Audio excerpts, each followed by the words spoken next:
Let's pull this story up here. We got from the LA Times. In, I don't know, what would you call this? Irony? A total irony. LA Times writes, Californians and other Americans are flooding Mexico City. Some locals want them to go home. Many such cases. Amazing. Sure. Fernando Bustos Gorazpi was sitting with friends in a cafe when he realized that once again they were outnumbered. We're the only brown people, said Bustos, a 38-year-old writer. We're the only people speaking Spanish except the waiters. It's the great replacement. Oh Yeah, it's a great replacement. That's what I thought was the funniest line. We're the only people speaking Spanish here. We feel cut out of our own. Huh. The influx, weird, which right? accelerated So you don't since like the start the of taste of your own COVID. medicine. It's not, yeah. Well, but it's not Mexico. It's people coming from Guatemala, Honduras. They're coming from Yep. South It's America. Mexican. They're coming from Africa. No, I totally agree. I mean, it's more than just Mexicans coming across the southern border, but this highlights the point. Oh, so you don't like it.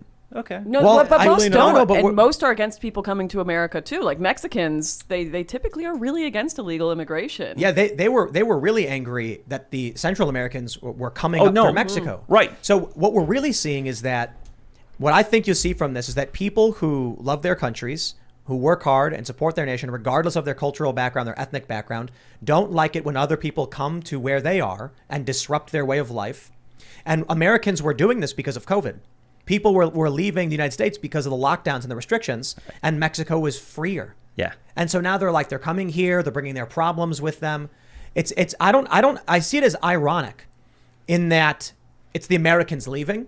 I see it as perfectly predictable that citizens of Mexico City would be upset that other people from a different country are coming into their country and changing their way of life. Nationalism isn't a bad thing.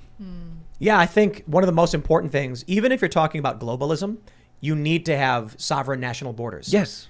Because people need to be able to set their own laws based on their cultures and their ways of life. Right. If there are people who want a one world government, right?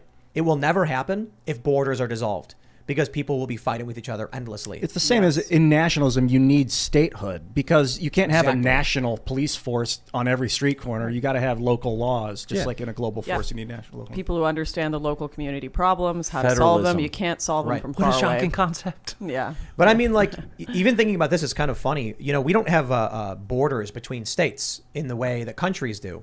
And so what happens when someone from Michigan looking for work goes to New York?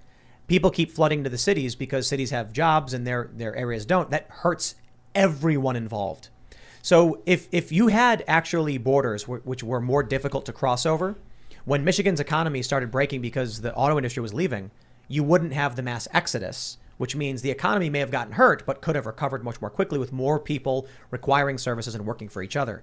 Instead, families left in insane numbers, and then the economy just buckles and collapses because there's no one left to support to support the state. So this idea of like multinationalism, I guess that would be like multi-statism. I don't know. Like multinationalism would be like when a corporation has their headquarters in the United States, but all their production or that bunch of production is overseas, out of the United States. So like maybe you live in Michigan, but you work in Minnesota or something like that. It's legal and it's totally fine and acceptable. But when you see multinationalism, like that's pretty destructive. They don't have any allegiance to the United States, even though they're raking in all the benefits of tax law. This has always been this was one of my frustrations with the 2017 tax bill, that I thought it favored the corporations too much over the small businesses, because these corporations were not America first. They have no inherent loyalty to this country. Exactly. They're trying to get the best tax rate they can get and take advantage of the tax system, but there's no inherent loyalty. And we should have. I made this complaint to the White House. We should have had more favorable terms for the small businesses, because half the workforce is small business. Well, what do you think about the idea of like a global minimum tax for corporations?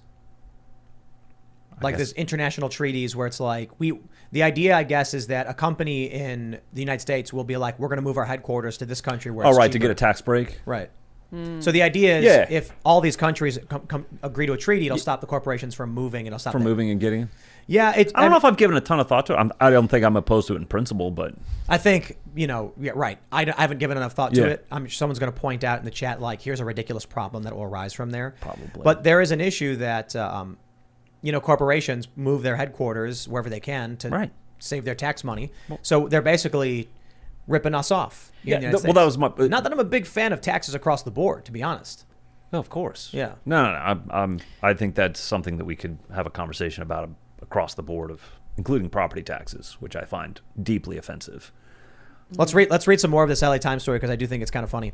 They say at Lardo, a Mediterranean restaurant where on any given night 3/4 of the tables are filled with foreigners, a Mexican man in a well-cut suit recently took a seat at the bar, gazed at the English language menu before him, and he sighed as he handed it back. A menu in Spanish, please. Huh.